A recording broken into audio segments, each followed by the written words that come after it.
Okay, so let's go back to this situation you was talking about, right? Yeah, the baby. So because I mean, there was a really crazy answer, I gotta tell you, right? Yeah. And so I get it, but Yeah. I'm gonna see if I'm a little bit older. I'm gonna see if I can talk to you a little bit, right? Okay.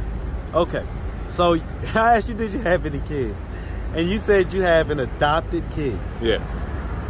Did you legally adopt the kid? No, I didn't know no better. Man, she was her fourth child, my first. I done signed the birth certificate and the paternity acknowledgement. I done claimed the child as my own. Oh, so you signed the... Yeah, I took the big step. That's my baby. I don't care what nobody said. That's my baby. You took the birth... Until she take me to court and get that petition to change the birth certificate, that's my baby.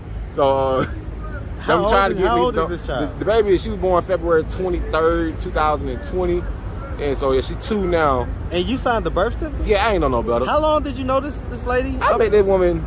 Okay, then what happened? Okay, I met her the Wednesday. What's up, YouTube? Go ahead and smash that like button. Also, if you like the video, share. It helps to spread it in the algorithm. Now, back to the content. What's up, YouTube? Atlanta Street Interviews out here with another one. So we got my man out here today. How you doing today, man? I'm well, how are you? I'm good, man. I'm good. Thank you for asking. So, are you homeless? I am currently. All right. How old are you? I'm 26 years old. 26. Got all the energy, man. I gotta say that, man. Yeah, man. You definitely got some good energy when I walked up. All right, so how long have you been homeless? I got deaspirated in 2018, leaving college. I went straight on the road for my merchandising job for about a year. And 2020, I reset with family, but then I realized I had become too independent in college. So I stepped away and I decided to take to a tent. That way I can have freedom, come in and out as I please. And then as I come, I can save better. You say a tent? Yeah. Okay. Where was that tent at? Honestly, I picked the worst place in Atlanta to go to take my tent. I went to the Dungeon. The Dungeon is a certain area near 5 Points where a certain caliber of people go. You know, so I ended up down there, learned the streets a little better, then they realized it wasn't for me, messed around and saw a crack consumer do one of these, and I was like, nah, I gotta go. So, I mean, did you consume any crack? No, never. No? Never was on crack. Okay. I mean, yeah, I know what you're talking about. That area is... Yeah, that's a rough. That's rat feces. I mean, it's literally underground. Yeah. It's like hell. Yeah. You know what I'm saying? No, seriously. Yeah, it's like hell. You know, Atlanta has a whole underground city, really. Yeah. That a lot of people don't know about. Yeah. But okay, all right. So, do you have any kids? I have one adoptive.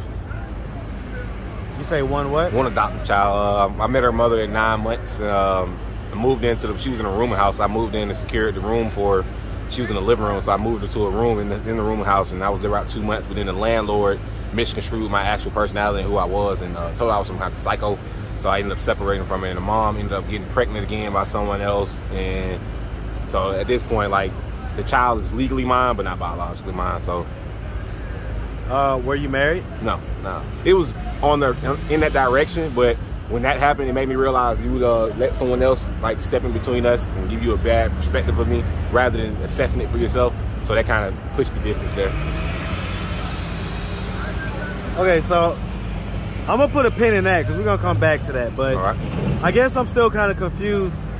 So how long have you been homeless? Off and on for 3 years now. Okay, and so what was it that happened 3 years ago that caused you to become homeless? I'm in college.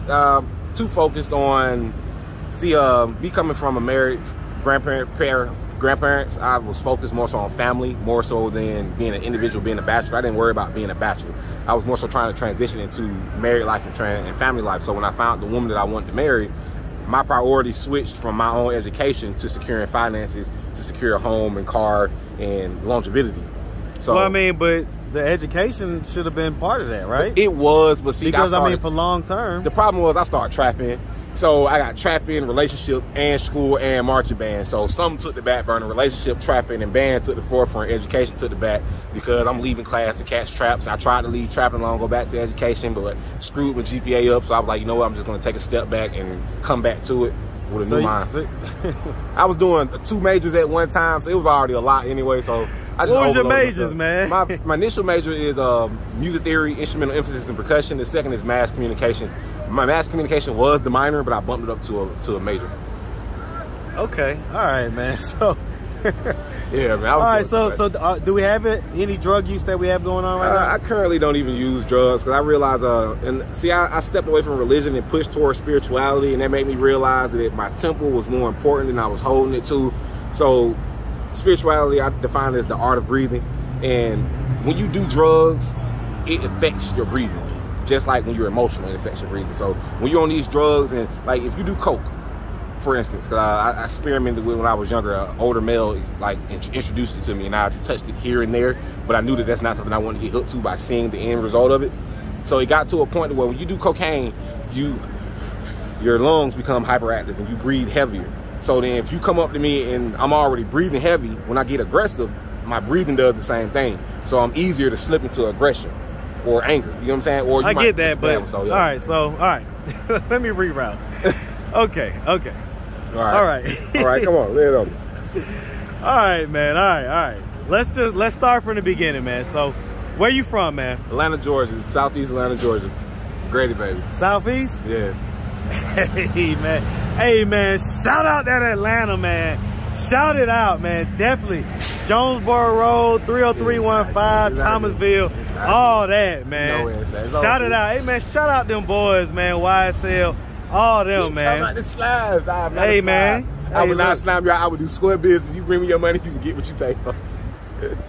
All right, man. Listen, man. So growing up here in Atlanta, did you have both your mom and your dad in the household? Actually, mine is a bit unique. My mother had my brother in '94, and she was pregnant with me in the beginning of '95.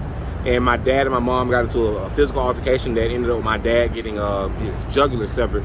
And he died on scene, and I was born beginning of '96. She was incarcerated in '97, so I actually grew up with my grandparents. So your mom killed your dad?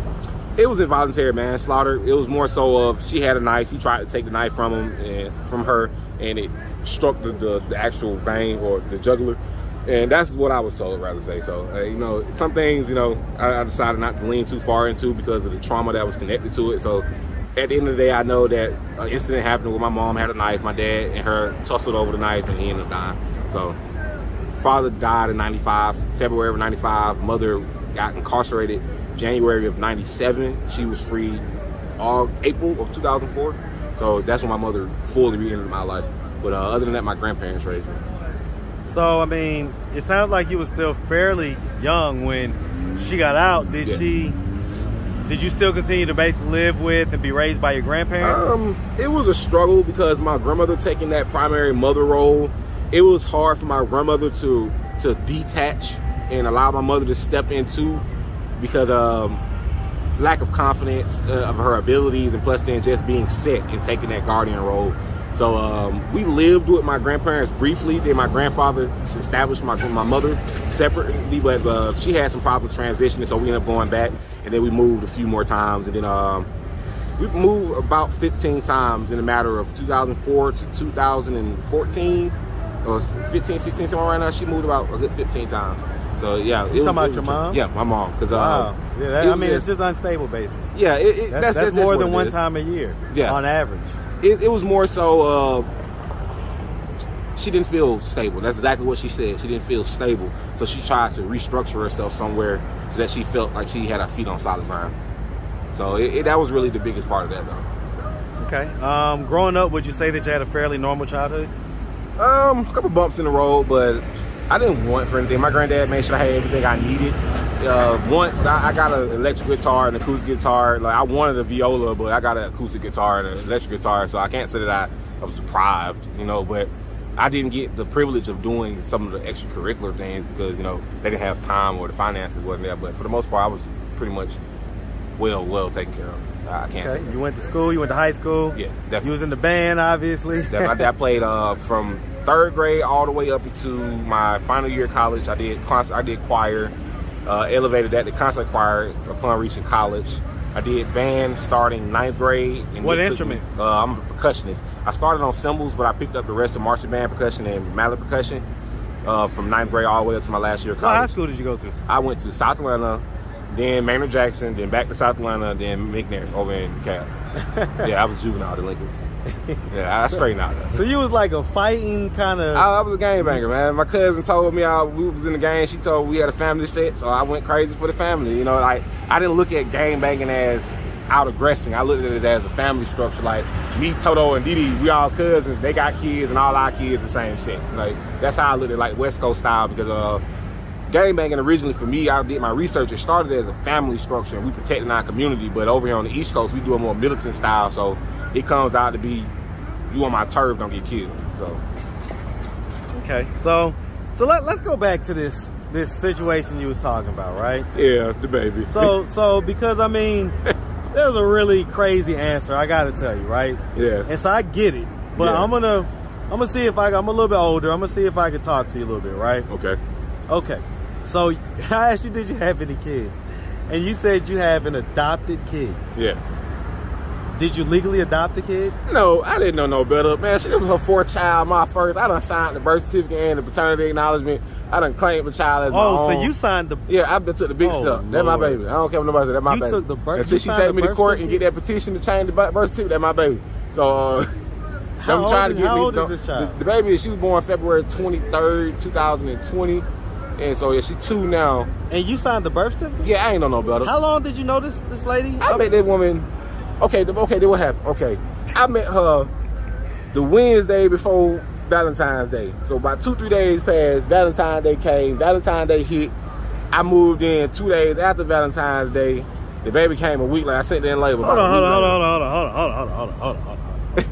on, man. All right, y'all met, you say, at a rooming house? No, I was at work. My coworker, 2 of my coworkers were living in the rooming house with her. They were a couple, and she came in with them. She had brought them in. They had brought her in once before, and they fed her. And I was like, at first, what job was this? This is Subway. I was working on Subway over on Rapid Avenue. So your coworkers were living in a rooming house. Yeah, so they brought her in. And they fed her. She black and white. Came here, pretty freckle faced woman, voluptuous.